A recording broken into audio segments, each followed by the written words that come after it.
All right. Girl, when I first came in there to order.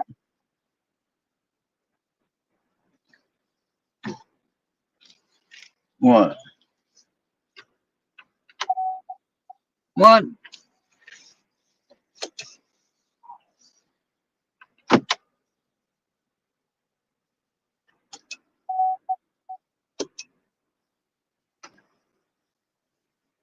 Okay. I got to break off.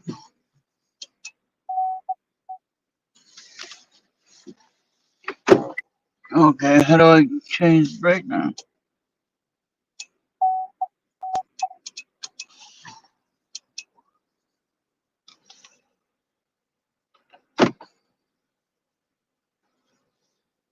Wow. It wouldn't let me. I gotta wait on this guy because he's going this way. Oh my god. He couldn't go the other way. He couldn't go the other way. He had to go this way. Now what? Look.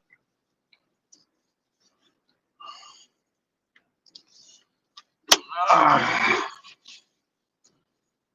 man, oh man. Emergency brake is set even though it's not. I never set the emergency brake. Well, not usually.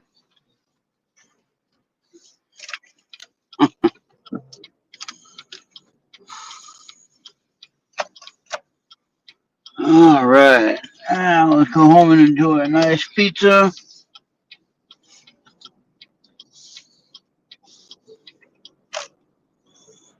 Ah. Well, I know that there's a lot of heads turning over the different functionalities of the deportation issues. But in my opinion, in my personal humble opinion, I always say this. If you were to do it right and you were to get your citizenship like you were supposed to in the beginning, you wouldn't be having these deportation issues. Simple. Then, hey, also, if it become, I'd say 99.9% of the time, if you are a U.S. citizen, you have the opportunity to actually have a say about something in this country. So I'd recommend anyone that's wanting to be a U.S. citizen to apply for it early and get it done correctly. Simple as that. If you get it done correctly, I would say 99.9% of the time, you're not going to have any issues with deportation or immigration or anything like that. Now, there might be one or two moments where you might have an issue with that, but generally, you're not going to have that problem because you're going to do it right.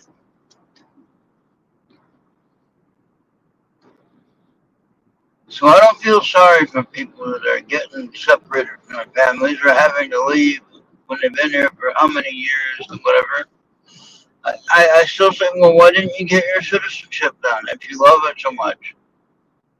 Simple question. I mean, like I said before, I was born here, so I don't have to worry about it.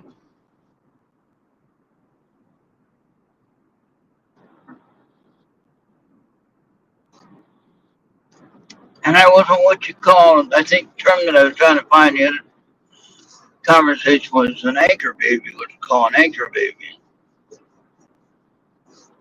Where they try to gain citizenship through giving birth to a child here in the United States.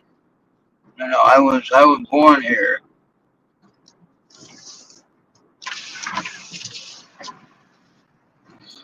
And I'm proud of my heritage. I'm a U.S. Navy veteran, proud of my service time and why I did it.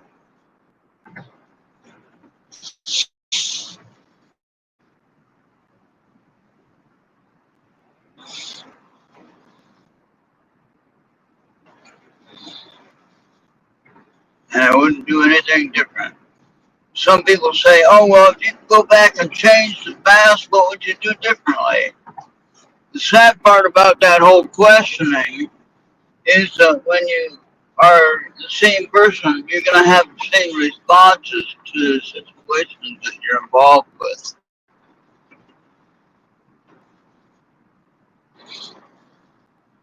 You're not going to be able to change your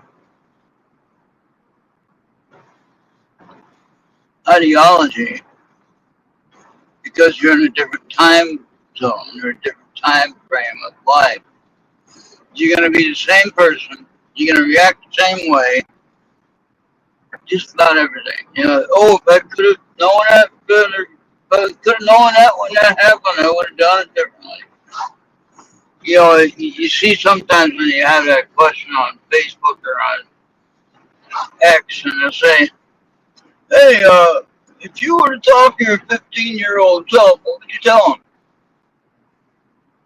You wouldn't know what to tell him because you wouldn't have lived it yet.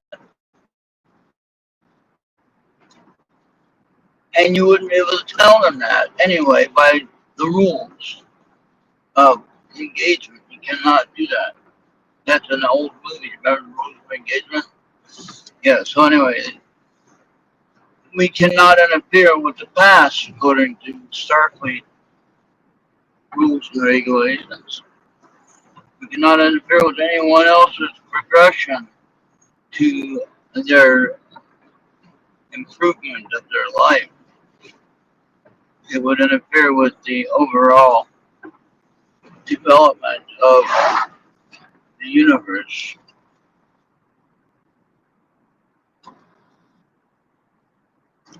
So the point being that if you ran into your 15-year-old self, you're not gonna know what to tell them. Because even if you did know what to tell them, the 15-year-old self is gonna be like, "What the hell are you talking about?" Be really confused 15-year-old. I'm just saying.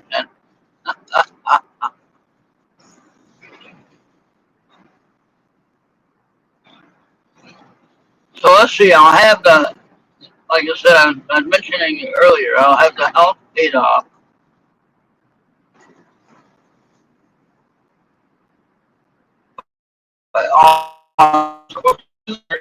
How things go here within the next week. Might be sooner. Any luck, it'll be sooner. And I will have the house paid off. Be the second house in my lifetime that I've actually had paid off. Knock on wood. I don't have any drill over here, but do the plastic.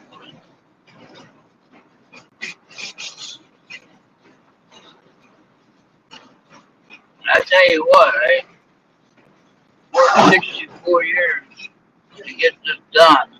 I finally got it done. Finally got it done.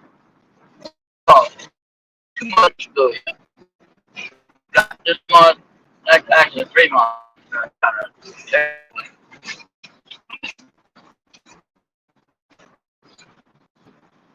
I'm excited though. First time, well, second time in my whole life I get expected.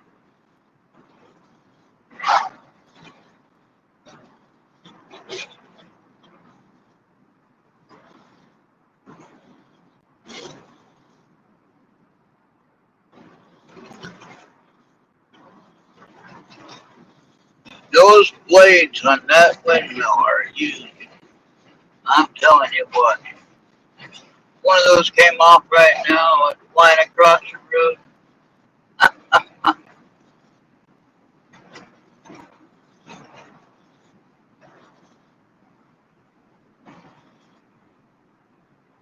That one over here.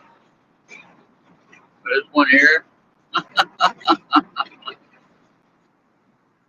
Uh, I do wonder about that sometimes. I'm sure it happens. Sure it happens. Or like when a bird gets caught up in those things. Oh man,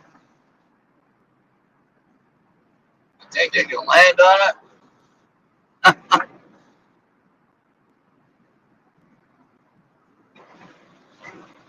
I don't know what they're thinking. All right, so I almost got my S23 phone set up on the desktop computer. It didn't want to work for me last night. Here I am at 3 o'clock in the morning trying to figure that out. Can't go to sleep trying to figure out how to connect the phone. And it won't let me do it for some reason. Maybe I should try that this afternoon. I was trying to run my ghost hunting apps on it through the S23 phone. I have the same apps on both of my phones.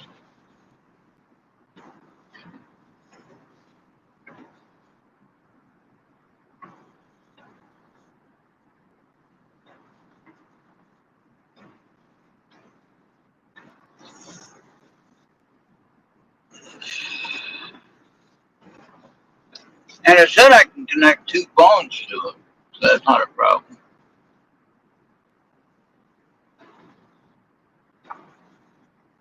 It's a matter of figuring out how to do it, write an email and everything like that, but I'm having trouble doing.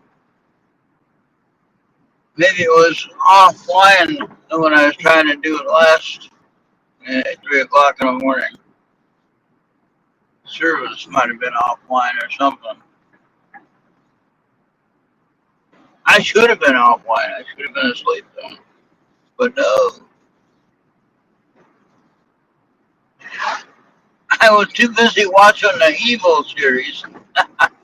Got to the end of that one finally again for the third time, I think.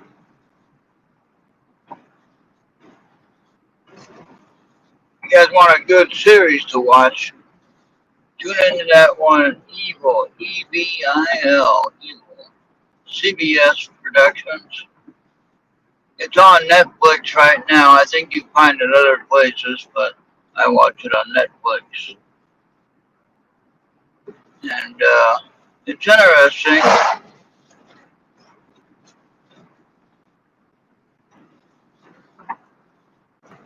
Three otherwise ordinary people try to investigate the supernatural, spiritual things that they can't explain. You got a priest, you have a psychologist, and you have a skeptic. Those are the three different personalities we're dealing with.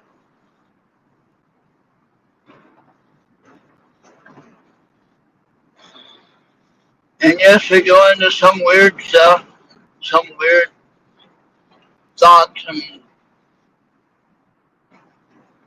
viewpoints and things like that. But if you get past that part of it, you're good to go. Storyline is still a good one, I think.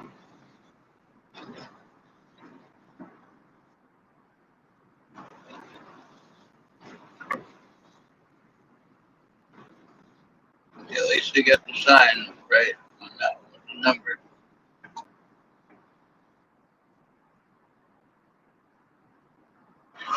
Hey, Mr. Cow, or cows, cows out there making veggie burgers.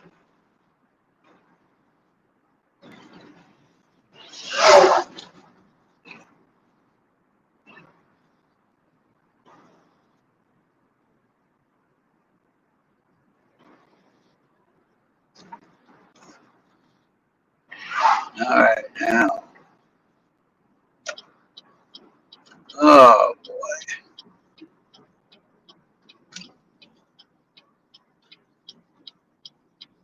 a lot of traffic at the cemetery. What's going on? Oh, it's Sunday, right?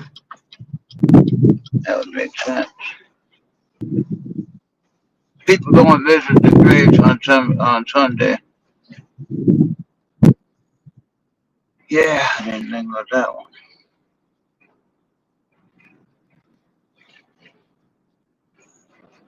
Nobody will visit me on Sunday. Heck, I didn't know where I'm going to be buried.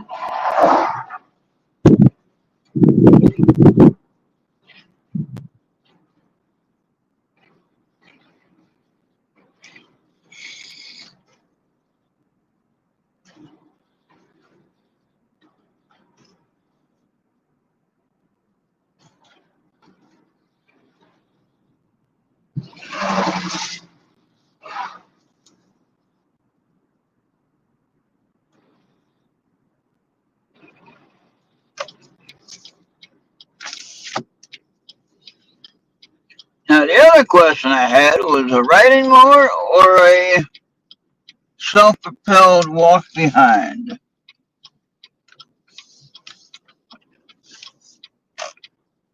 Self-propelled walk behind, the one that I'm looking at, it's $500. The rider one, they're both going to be electric, either choice. And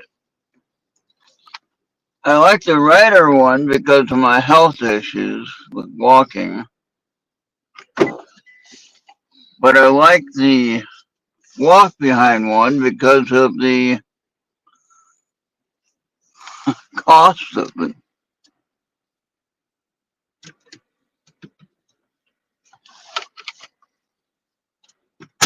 Yeah, it's a little bit less money on the walk behind, the self-propelled walk behind. 21-inch blade area, and I could probably mow this grass in about 15, maybe 30 minutes at the most if I have to take a break. If I have a riding mower, it's about 15 to 20 minutes, no break needed.